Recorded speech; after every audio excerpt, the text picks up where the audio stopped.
start this lecture 40 with a thought process from great scientist Albert Einstein, who says only a life lived for others is a life worthwhile.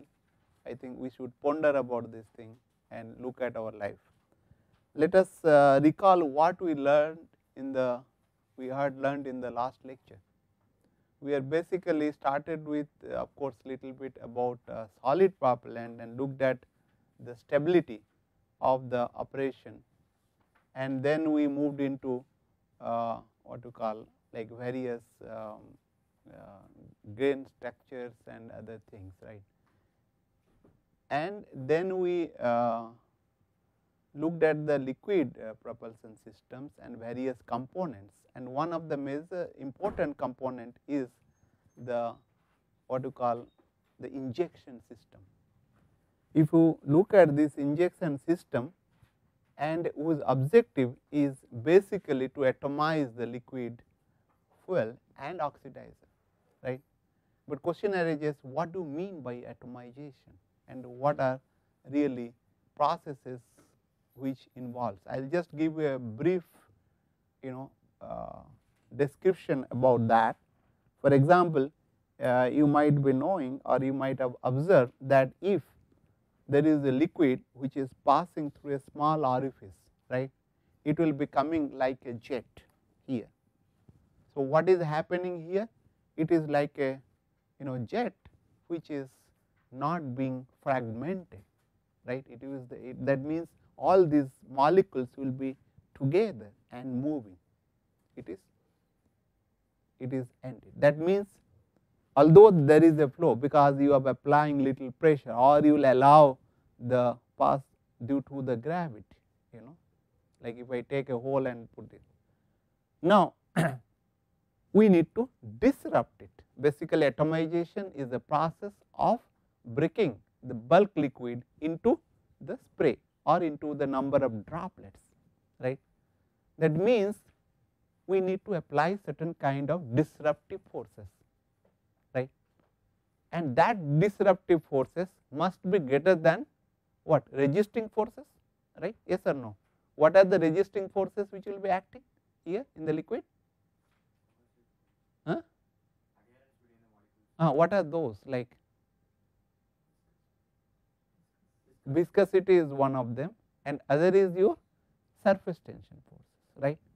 So whatever you are applying is basically the disruptive forces. What in this case? It will be gravity if you are not applying the pressure, and if you apply pressure it will be pressure which will be momentum forces will be acting and other things, and therefore there is no atomization if you look at, right, and that is very important. That means you need to have a higher resistive force than that of the disruptive forces, so that you can manage your identity.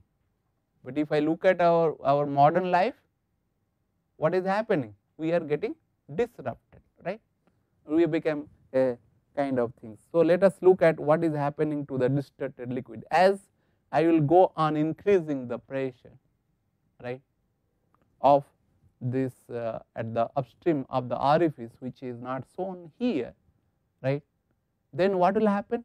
It will be subjected to instability. Of course, that we call Rayleigh instability and several other instabilities, like wavy, and the liquid which will be spreading out and it will be interacting with the air, and the liquid, if you look at this is the film kind of thing being produced, is thinned down, right.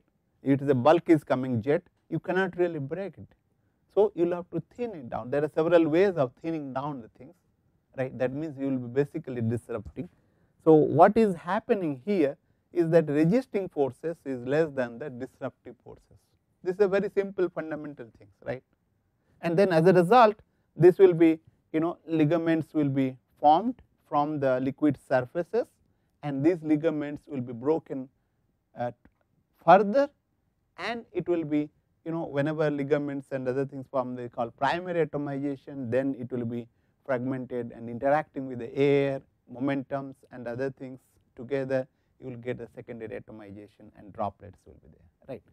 So basic idea is that the atomization occurs only when the resistive forces is less than the disruptive forces. But if you look at our life is that we do not really keep our humanity, we get affected by these disruptive forces due to the lack of proper education and control over our forces. So, it is a very interesting thing. Whenever I look at the spray, I look at the life. Of course, here objective is to look at how to produce the spray, how to break the liquid, how to break the bulk liquid into the spray and droplets, and smaller the droplets better it is for the combustion purposes. So, and also its distribution is very important. I will be not getting into detail about that, but I would like to tell you what are the stages of atomization. If I take a orifice, if you look at this is basically a orifice, right, a small hole, and through which the liquid is coming, and if it is coming without really any pressure, so you will find there is a undulation of this liquid, that means it is subjected to kind of a Rayleigh jet breakup kind of thing because of instabilities, right. And then there will be satellite droplet, and droplet will be coming as you goes on making this little pressure. So, you will find this is going up, and of course, there it is not very high, right. And when you apply the pressure more, this pressure increases. If you look at pressure is increasing in this direction, injection pressure. So, what is happening? If the injection pressure is happening, the liquid become a more straight because the momentum of the liquid is more. So, then it becomes subjected to unstable, right, and this distance I can call it as a breakup distance, the length of breakup. This is known as breakup distance, where it will be actually basically if you look at you can say this is the basically breakup distance because this until it is broken out, right, this distance, and this is the core distance which will remain. So, if you look at this is LB, breakup distance, and as it is pressure increases further. So, what happens, these droplets like breaks little higher, that means breakup length is decreasing with the increasing in the thing. And in this case the wind, because the momentum is coming, some of the air also will be trying to win, and it will be some chipped out, like this kind of things will be occurring. So, that is known as first wind induced breakup, right. And then when the pressure increases further, right, pressure is increasing along its direction, okay, as we are going from left to right towards that pressure, injection pressure is increasing.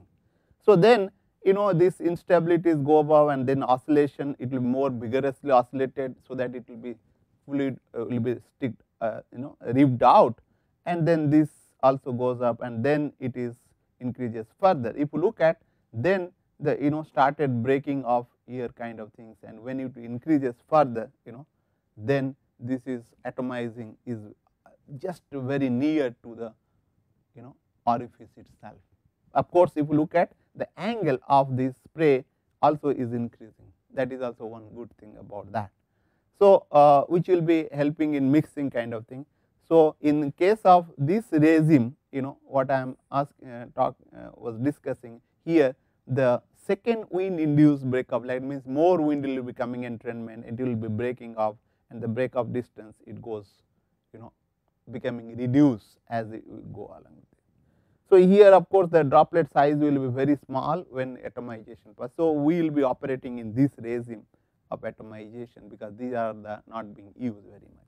So, I will not be getting into the processes which is quite complex in nature, but what I would conclude that you need to have a very high pressure and a smaller orifice to have a some meaningful atomization which will be used for the combustion. Now, I will be now talking about what are the kind of atomizer one will be using in a kind of rocket engines, right. So, there are it can be broadly divided in two categories. One is impinging atomizer, other is non-impinging. Mostly the impinging atomizer being used in case of which propellant? Liquid propellant definitely, but non-impinging also will be using for non-liquid propellant. Okay. Whenever atomization is concerned, it is about liquid.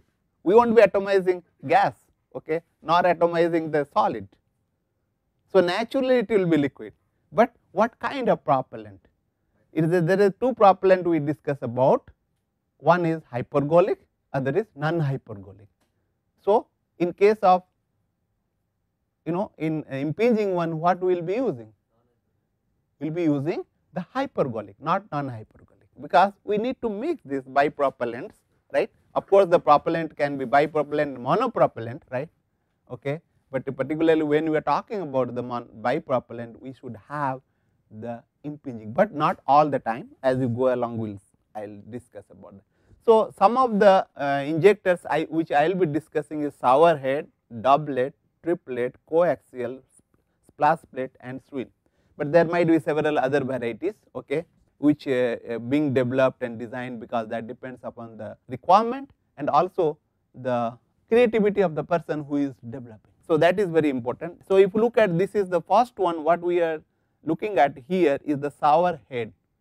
Shower head means it will be having a straight orifice, right, which is like our shower what we take the bath in every day. It will be going straight, and of course, this is a fuel this is for fuel and this is for oxidizer. As a result, what will happen? It will be converting into spray depending on the pressure, but it will take more time for mixing. As a result, the length of the combustors in this case will be higher. But the one advantage is that length of the combustor may be higher, but the heterogeneity of this fuel and air will be more in the near the injector head. Like if you look at this is your injector head, right. So, the flame or the combustion will be taking place little away from the your injector head. So, this is your injector's head, right. So, thus the the temperature or the heat cannot really come not much will be coming toward this injector head, and the fuel properties won't be getting affected, because like fuel property, and there might be also a carbon formations and other things won't be there, which is very important for the clogging of the atomizer, for the performance of the atomizer. So, but however, you will have to pay a penalty, the length of the combustor will be high, then it will become heavy, and then all those things. But if you look at this, shower head is being used in earlier rocket, that is the V2 rocket engine. You must be aware about the first rocket engine being used by German against the Britishers. So, there is a to overcome this problem of like better mixing we want, and also this shower head can be used for the non-hypergolic propellant, where you need not to mix fuel and oxidizer to have a liquid phase reactions, right. But whereas in the for hypergolic, we need that fuel and oxidizers to be mixed liquid phase, so that some heat can be developed and it can ignite itself, right. So, therefore, doublet is being used, and it is a one good part is that it is being mixed at the at a certain particular point. Whenever it will be impinging on each other, there will be a in this zone there will be a fan which is being formed, and then fan will be formed perpendicular to the what you call the plane which I have drawn here, and this fan will be interacting and the with the air, right, and then it will be also chipped out those ligaments and then formed. But problem is that this kind of course the droplet, the size of the ligaments which will be formed will be dependent on the thickness of this fan which is formed, and it will be subjected to instability as well.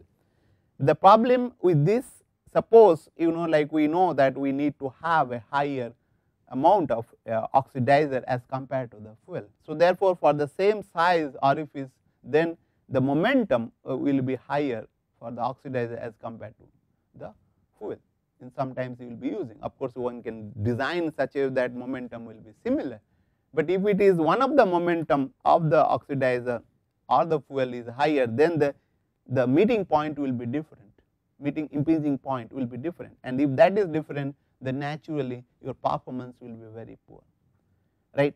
So, in order to overcome that problem, what is being used is the triplet, where you will have the oxidizer, it will be coming in the center, and there is a fuel, and then of course the fuel will be coming over here, and then this is can be again used for the hypergolic propellant. But it does not matter if one of the this thing is being higher and oxidizer being higher, it will go little away, but you can manage to have that. But if there is a lot of difference, then it will be leading to the problem, but there is a liquid phase combustion will be taking place, liquid phase reaction will be taking place, and also it will be compact and nearby. But if you face this problem, there is another one which we can think of using is known as a splash plate. So you use the doublet, right? This is basically doublet kind of things, but however there is a flash plate. In case of this impinging point not here, it will go to here, it will impinge into the plate itself, and then so that you can convert it into ligaments and will do that. But there is a problem because if it is hyperequivalent point, this will be heated, and then you are having to pay some penalty for that. So there are several varieties. If you look at this is known as the unlike impingement, that fuel and oxidizer like, and in sometimes we use for the like impingement, like oxidizer is impinging into oxidizer and fuel is impinging into fuel. In this case biplanar self impinging, you can call it a self impinging atomizer kind of thing. This generally is being used for the non hypergolic propellant, right, where it is not required to ignite, you need to have ignite separately, there is no need, I mean there will not be any liquid phase reactions which will be occurring. So therefore it will be, but however here your mixing time should be more, so that it will mix, oxidizer will be mixed with the fuel and gas phase, there may be liquid and droplets, and then vaporization, all those things. So length of the combustor in this case will be higher. So that is the like, but it is used for the non hypergolic propellants. There is another one which is used very much particularly for the cryogenic engine, that is known as coaxial kind of atomizer. If you look at the oxidizer is going through here and here, and in this case, and it is having the fuel is passing through this, and it is a coaxial in nature, right. So that what will happen, like if you look at in this case that cryogenic engines or the any other liquid, the fuel is being used as a coolant to cool the conversion diversion nozzle and also the body and heat carries, and mostly it will be particularly for liquid hydrogen, it will be a gaseous state. So the amount of velocity with which will be coming, it will be very high, it will be order of maybe 300 meter per second, whereas the liquid will be passing through the kind of what you call very low velocity, order of maybe 30-40 meter per second. So therefore this will be basically gas momentum, which is a lighter one, which will be because you need to have higher momentum to interact with this and then do that. In order to augment the performance of atomizer, people recess it. That means what they will be doing, they will be not in the same plane of the atomizer, both the what you call oxidizer and the fuel, they will, instead of this they will start here, like there will be some zone where some mixing will be taking place between the liquid and the oxidizer, so liquid oxidizer and the gaseous fuel, so that it will be two phase flow and then you will ignite. So that is basically is known as internal mix atomizer, people are using nowadays, this is a modern design. And in order to overcome this problem of mixing and then good atomization kind of thing and compactness of the what you call the combustors, people are thinking of using a swirl. That means they will pass this as basically a liquid which will be passing through a swirler, the tangential entry, and then it will be having some angle, it will be fixed, and the the liquid film will be thinned down when it is centrifugal force being acted upon that, and then from this here liquid will be coming out, and then droplets will be, ligaments will be formed and will come. So that what happened, it is going towards that, and then mixing will be better. Of course it will be having a hollow cone kind of thing, sometimes it will be solid cone as well, right. But what is important, that it should be hollow, but the distribution of the atomizers or the droplet also a little bad in that. So you need to look at it. It's generally the swirl being used even in the coaxial kind of things, right. You can make it swirl as a fuel, particularly in the oxidizer it is being used, and sometimes it is being combined with fuel also. So there are various varieties and various tools. These are, if you look at is the elements or ideas are available, one can use it for different applications and other things. So generally this coaxial kind of thing is being used for the non-hypergolic propellants, and impingement generally being used for the hypergolic propellants, right. So let us look at some analysis of the atomizer. I will just look at quickly. We know this thrust expression, the mass flow rate of propellant can be expressed in terms of thrust and exit velocity or equivalent velocity you can use. So, what is the total mass flow rate of the this thing, that is nothing but mass flow rate of fuel and mass flow rate of oxidizer. Suppose what I will do, I will divide this by the mass flow rate of fuel, right, and then it will be cancel it out, right. If I say this is oxidizer flow rate by the mass flow rate of fuel is known as mass ratio, right, MR, that is the mass ratio, then I can get an expression m dot f is nothing but 1 over 1 plus MR, that is the mass ratio into total mass flow rate. And similarly, I can get an expression for the mass flow rate of oxidizer in terms of mass ratio and total mass flow rate. Keep in mind that you should keep this in mind, that is the ratio, mass ratio is basically mass flow rate of oxidizer divided by mass flow rate of fuel. In some places people do other way around, you will have to be careful. Okay. So, by what we will do, if I take an atomizer kind of things, this is a small hole here and the PC is being applied here and this is having certain velocity V, right, it is a orifice through which the liquid is being pressurized, right. I can apply a Bernoulli's equation, of course, the losses will take care by differently, and that is PTC is nothing but your local, that is P is the static velocity plus half rho V square, V is the velocity at the nozzle or the orifice. So, if I look at, then velocity will be basically root over the change in pressure divided by the density of the liquid, right. So, but that is for the ideal, in which there is no losses, no separation, other things. So, but whereas in real processes there will be contraction, like this it has to be contracted, and there is a flow separation may occur, there is a friction, right, and it can be, we can modify this equation by using a quantity we call it CD. CD is basically Risch's coefficient, and that is the actual flow rate divided by the total flow rate or the ideal flow rate. So, if I look at the actual flow rate, Q dot will be basically alpha divided by root over 1 plus zeta into AI and root over 2 delta P by rho. If you look at alpha is the coefficient of contraction, that means how much it is being contraction, what is the area ratio between this inlet, if I take this inlet and if I take this outlet, and relative value of kinetic energy loss, that energy loss will be there, and delta P is the pressure ratio across the injector, and AI is the injected area, cross sectional area at the exit of this orifice, and CD is the discharge coefficient. So, what I will put all this together, I can put into as a CD, like for because when I am conducting I need not worry about that, I will just put into CD.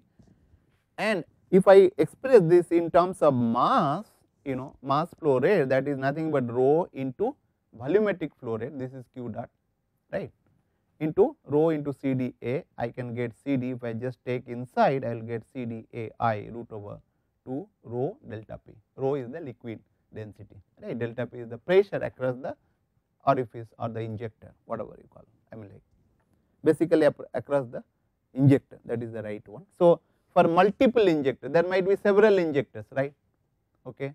It's in a rocket engine we use several injectors, right. So, I have already shown you how it will be. So, mass flow rate would be basically m dot Ni is the n is I and j is basically number of orifices, right, how many are there, maybe 50, maybe 20, maybe 100, like any number depending upon the design, and the MR ratio of the propellant became MR is equal to m dot oxidizer divided by m dot F, which is nothing but number of oxidizer holes or the orifices into CD of oxidizer. Keep in mind that CD for oxidizer may be different than the fuel, right, it may happen, it may be same as well, but generally it will be different, and AOX is the oxidizer of individual orifice root over 2 rho oxidizer the density of oxidizer delta P x, that is the pressure difference between the across the injector oxidizer injector, and similarly for the fuel, right. And if you can design this values and finding out whatever you need, and depending upon what CD and other things, those data can be taken from experimental data, or some you may have to design and conduct experiment yourself to find out what certain things. So, sir, I suppose the injector flow will be incompressible. Naturally, because it is liquid, naturally it is a liquid flow, right. We are not dealing with gas, it is a liquid. Okay. So, it will be incompressible fluid. So, let us look at we will be looking at this impinging atomizers. So, let us look at that fuel is being atomized at an angle alpha f, and oxidizer is being atomized in the alpha x. Let us say that this is in x direction, this is in y direction, and keep in mind that this angle is nothing but alpha ox plus alpha f, right, and that what we call it is basically a beta, right. And what we are assuming in this momentum of impinging jet is same before and after the impact. In real situation it may not, you will have some loss, okay, but we are assuming that to be same for the design purposes, for the simplicity. And what we will do, we look at y momentum. What is this y momentum? If I say this mass flow rate of fuel and oxidizer, there is a two component, one is this direction and this is in y direction. Y direction will be m dot f V f sin alpha f, minus the oxidizer, it will be in this direction, right. So, that will be minus m dot O x V O x sin alpha x is equal to m dot O x plus m dot f V m sin theta, right. Similarly, for the x component, I can write down the cos component which I have written here, right. And what I will do, I will just divide this by what you call equation 1 with the equation 2. What I will get? I will get tan theta is equal to the m dot f V f sin alpha f minus m dot O x V O x sin alpha O x divided by the cos components which we have already, and these are the things, right. Now, if I take most cases the theta will be 0, if the momentum is fine, it need not to go with a alpha, provided if the momentum of the both the fuel and oxidizer is same, it will be moving in this direction ideally, but however, right, it may go move at a certain direction, right, yes or no. So, if one of the momentum is higher, it will be having this direction, if oxidizer, if the fuel momentum is higher, it will go in this direction, if the oxidizer momentum is higher, it will go in this direction, like any direction, but we will be assuming it to be 0. So, then what is saying that this became this expression equation 3, right, will become m dot f V f sin alpha f minus m dot O x V O x sin alpha is equal to 0, right. What we will do now, we will basically look at what I will do, I will just divide this equation by m dot O x V O x, right, m dot O x V O x, right, and then I will get this V f by V O x sin alpha x, and in V f I can put in terms of CD and pressure ratio, right, that is V for the velocity will be in terms of CD and root over delta P by rho, right. So, that we are doing, so that delta P f by rho f is coming, and 2 is cancel it out for the oxidizer, that one.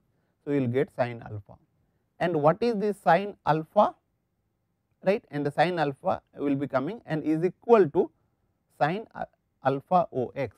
Sin alpha O x is nothing but sin beta minus alpha x, because beta is equal to alpha x plus alpha O x, right. So, then you can expand this sin terms, and then you will get this expression, and what we will do, we will take all this sin alpha term, this term to this side, right, and we will do that. So, what I will do, then I will take sin alpha f is common, I will get this term, right, this term as here plus cos beta is equal to sin beta and cos alpha x. Now, what I will do, I will divide by this cos alpha f and cos alpha f. So, this cancel it out, this became tan alpha f. So, what I will get? I will get this alpha f is equal to tan inverse of these quantities, like, which is of course I can write in terms of, this is nothing but here basically 1 by mr, right. So, I will write that down and I will get, because if I know this beta, right, and I know all those things, I can get what will be alpha f and alpha ox, we can get very easily. So, you can use this as a design tool. Keep in mind that for the better atomization, people always suggest to go for beta is equal to 9, right. But however, in real situation you may not get, but you can, but this is the thing which you can. So, you can use this for finding out alpha and then other play around this thing about the mass flow rate, the delta AP, and then look at what will be MR ratio. You can use as a design tool for this. So, let us look at propellant feed system. We talk about injectors and atomizer, how to go about it, but we have not looked at how to feed this liquid, because we need to have a pressure, otherwise we cannot feed. So, to have it can be divided into two categories. Of course, there are several other varieties, but I will not be discussing. Gas feed system and turbo pump feed system. Gas feed system is generally being used where the duration of the operation is small, number 1, and the requirement of thrust is not very high. That means the pressure, chamber pressure should not be very high, otherwise my overall weight will be very high, right. So, the typical gas pressure system can be, think about a high pressure tank which contains the gas, any gas, basically nitrogen or argon or some other gas which is neutral, and it will be pressurizing the liquid oxidizer, right, and liquid fuel, and you do not need a feed system, this is quite lighter enough, and then it will inject the fuel to atomizer and it will pass through the thrust chamber, combustion chamber, and then you will get this thing. This is a very simplest system, but however, limitation is that the duration is very small, and the pressure, chamber pressure should be small. You keep in mind that there is a lot of pressure losses across the injector head. So, therefore, if you want to have a very high pressure in the chamber, then it will be at least something 2 times or 3 times that chamber pressure you need to have in the feed line, and then you will have to go another very higher level of 4 or 5 kind of things, high pressure tank, right. So, therefore, it is being limited, but in order to, and then time duration should be small, otherwise your tank pressure, tank will be very high, otherwise you cannot operate. But in order to overcome that problem, so what is being done is that we use a pump, the pump for the oxidizer and pump for the fuel, and to run this pump, which we need to have a turbine, of course through the gear box we can use that. I mean, you can reduce the RPM of the so that you can get a better efficiency of that. And to run the turbine we need to have a gas generator, another combustors, that is a very important thing, otherwise how will run it, right. So, this is being used for a long range and for a very high thrust level kind of thing. What I will be showing now, you discussing about 3 types of turbo pump system, right. There are 3 types, but there can be several other types as well. One is gas generator, one, if you look at, it is having fuel pump and oxidizer pump which is run by the turbine, right. And in this case the fuel being separated, one line goes to the pre-burner and other line goes to the what to call rocket engine, which will be cooling, and then it is injected into combustion chamber, right. And whereas the oxidizer again divided in 2 stream by the control valve, one is the burning burners, pre-burner for the turbine, which will prepare high pressure, high temperature gas which will be expanded in the turbine, and this turbine will be expanded till the pressure, ambient pressure, generally it will be low, right, in the particular when you are operating at the high altitude. Then the pressure ratio is quite high, right, then the number of stages requirement will be more, and if you go for more number of stages, then the weight will be more. Of course, you will get a higher efficiency. Therefore, this pressure operating pressure for this pre-chamber is being very low being used, and as a result then the chamber pressure, if it is not operated at a high and the work is not more, then you cannot have a high pressure in pump. The chamber pressure which is being limited to low pressure, generally people talk about something 5 megapascal kind of things, and it is this kind of system is being used in the what we call F1 rocket engines. The most which is used for a high or the high thrust rocket engine is known as stage combustor. If you compare the stage combustors, it is with the gas generator, it is the same. Only difference is that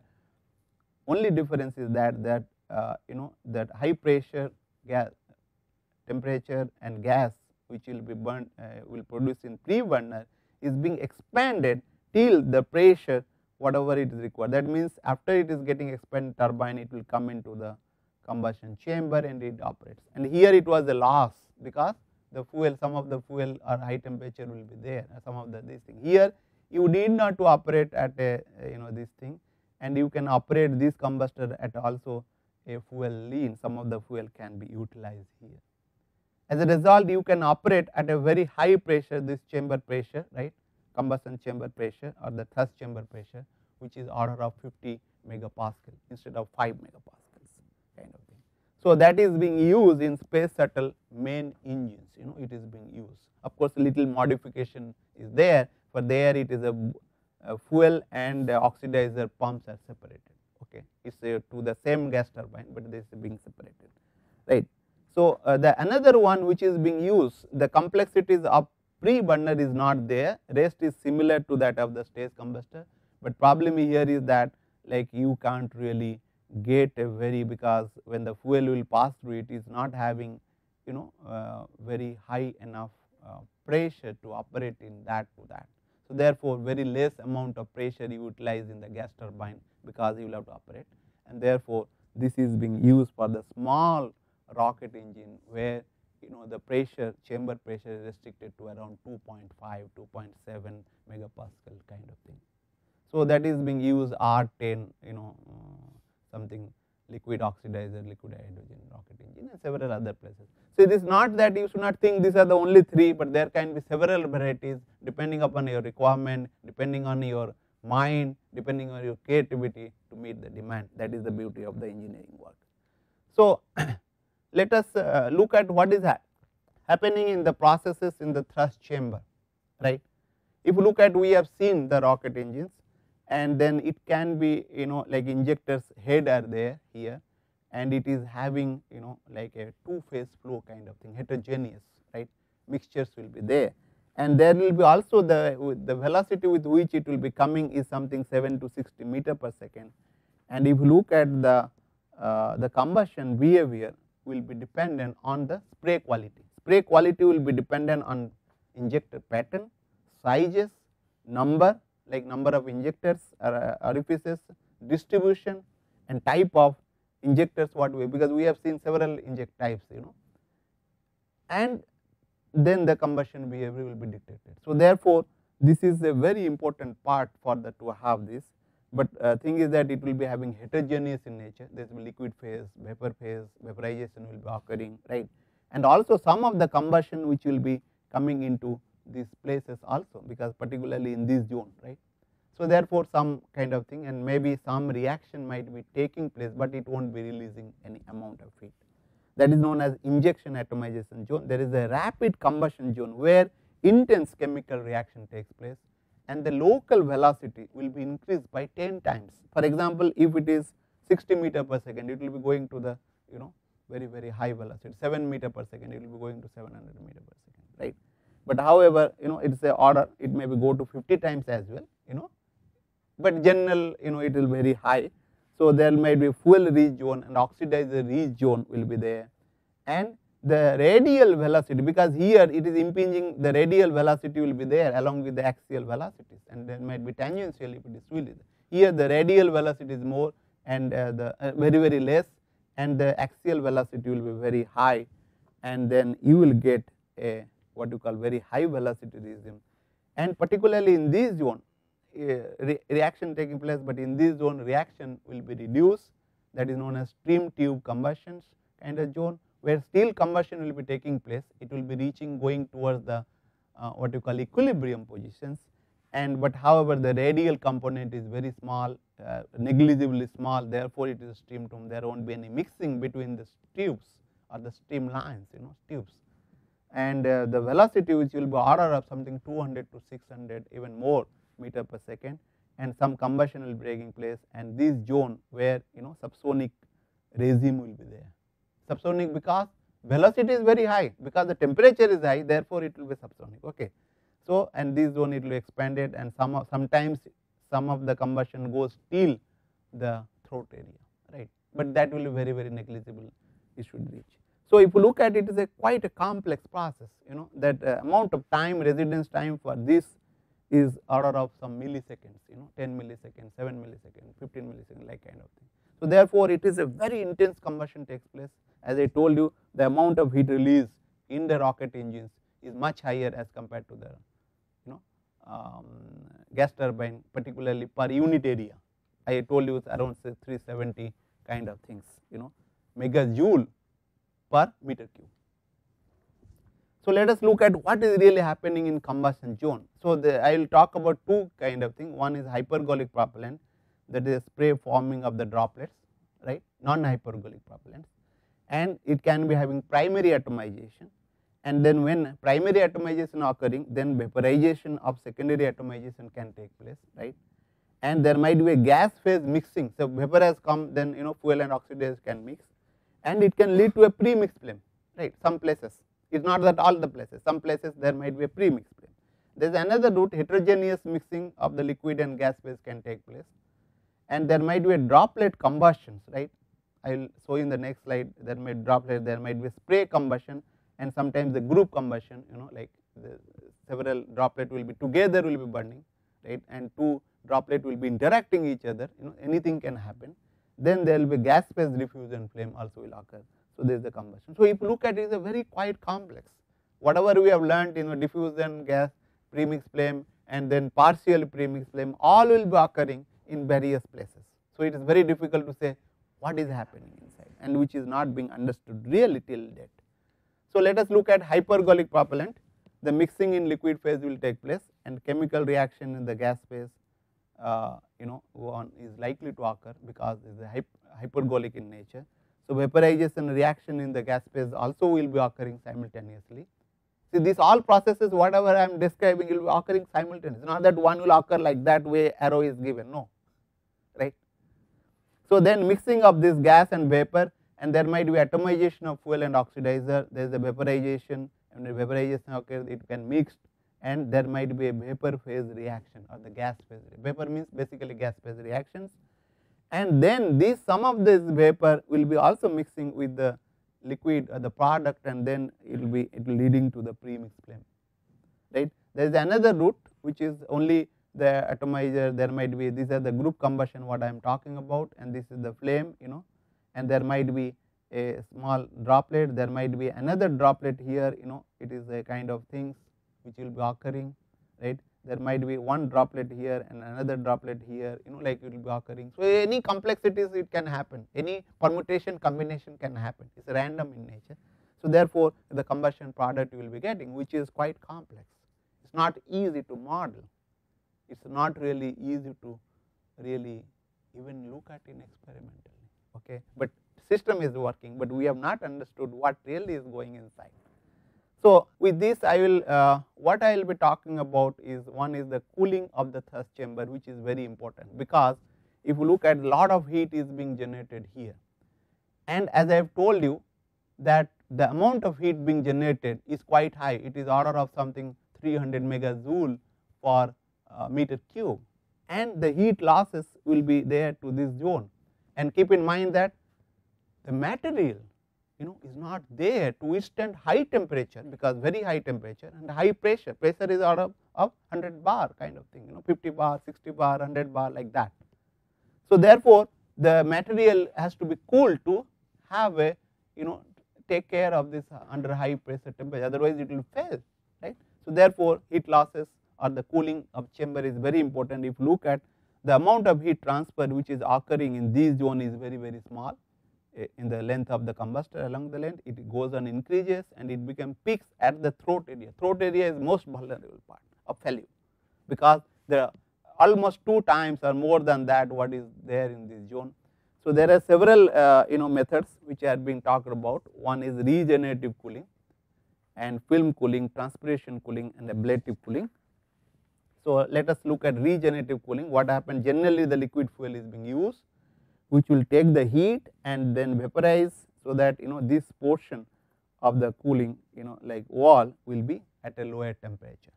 Of course there is another way of doing is that you can reduce the heat losses to the wall by having a rich fuel here in this zone, so that heat won't be going, it's like a insulating acting. That is of course one can design, and it is being used in your cryogenic engines very much, and then liquid rocket engines also. But there is a problem with that, because losses will be very high and other thing. There is another cooling which is being used is known as film cooling. In the film cooling what will happen, there will be small hole. So is the hole will be here in the similar way across the whole circumference, and it will create a film like an insulating layer between this combustion zone which is at higher and between the metal. And this film is very important, and it is having a length which is has to be very small distance has to be maintained, otherwise it will be destabilized. And then it will be also oscillating, because of flow will be very turbulent and other things. So mixing will be taking place, and it will be if you look at the number of film is very much, and 10% of the liquid we can give, otherwise it will deflect, it will be participating, and it is a loss in because it is not participating in combustion, it will be acting like a insulating layer. So the ISP will be going down. And another important thing, that in the nozzle it is a very high velocity in the throat, you cannot really cool it, which is a very important one. In order to overcome this problem, of course one idea is that known as sweat cooling, that is you use a porous materials and then pass through this liquid, right, such that it will be having a pores, and it will be very low velocity, a film will be created. Film is not like that way I have shown, but rather a film, very small layer. And here in this case, instead of 10%, generally 1 or 2% of fuel or the liquid you will be giving, so that it will be good enough to have that. But unfortunately, because of material, it is not being used very much, it can do any portion, even including nozzle. So that is a challenge what is being, but experimentally people are working on this.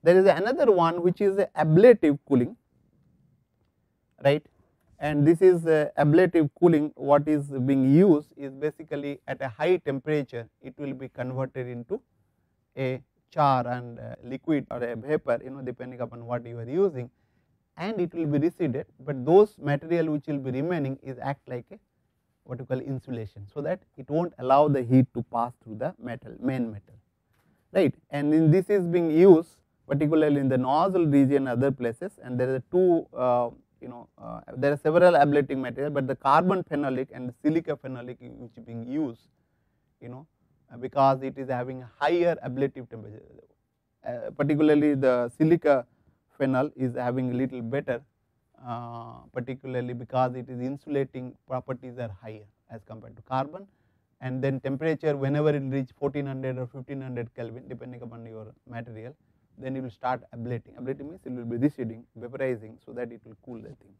And of course the throat region is very very high, and if it will reduce because of this ablative, then there will be a problem. For that we use the graphite, high temperature graphite, so that it will be take the high temperature, and also some of the heat act like an insulating layer. So what you call, we will be now looking at the hybrid rocket engines, and which is being used basically to have a better control, and it is quite simple and safety kind of thing, where we will be using the fuel. If you look at these are the fuel grain which is being used solid, this is generally solid, and the liquid oxidizer is being used. Of course you can think of any other combination, but generally the solid as a fuel. There are several fuel which will be can be used, but it is having several advantages. For example, it is ISP will be lying between the solid propellant rocket engine and LPR, that is liquid propellant rocket engine maximum values, and its specific impulse varies even during steady state operation, of course due to inherent variation mixture ratio MR, what we have talked about.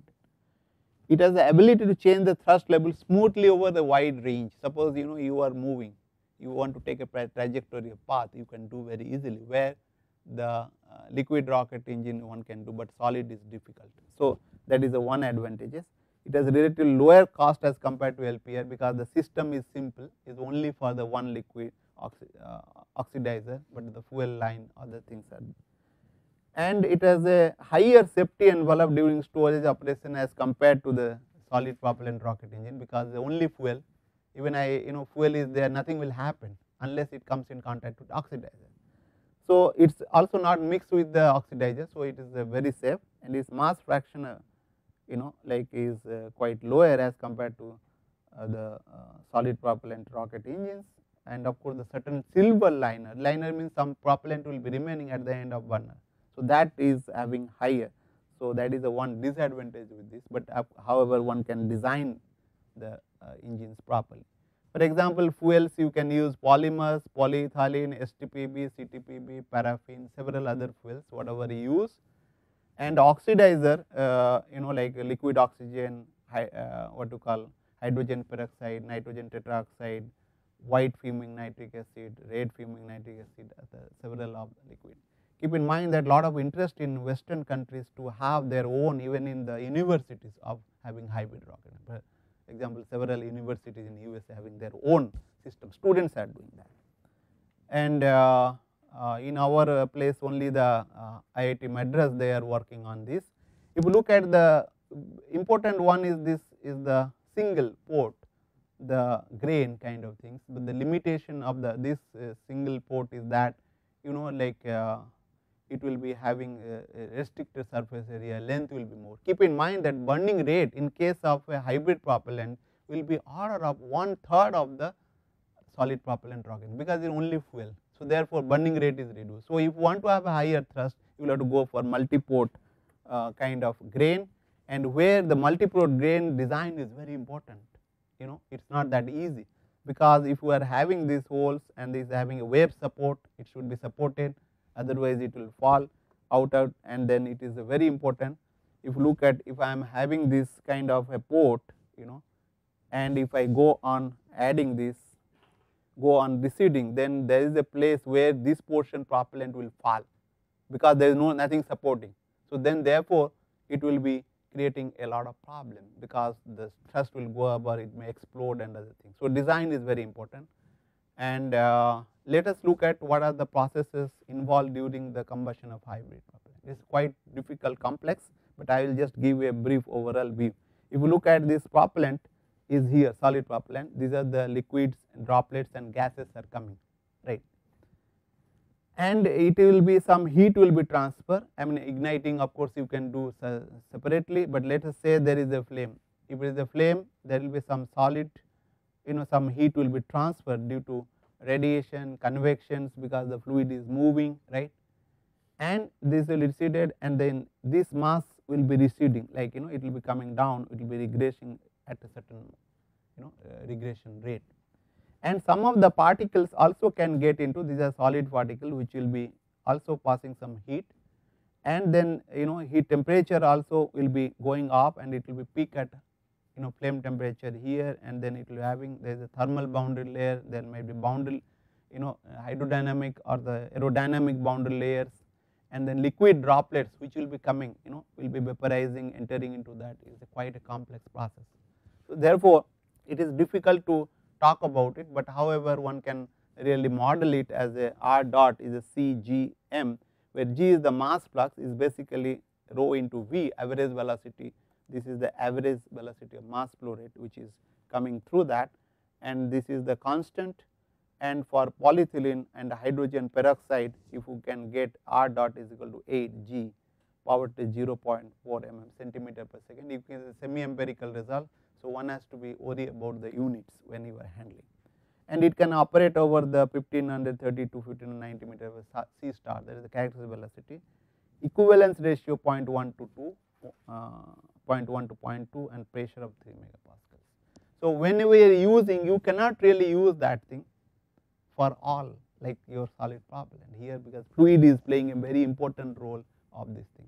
In this case, and some of the fuel will remain unburnt even at the exit. Therefore, multiport is very important to mix this fuel and you can have a higher performance efficiency.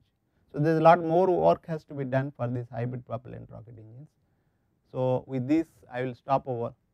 I have taken give a very bird's eye view of the rocket combustions and rocket engines, and with this I will stop over.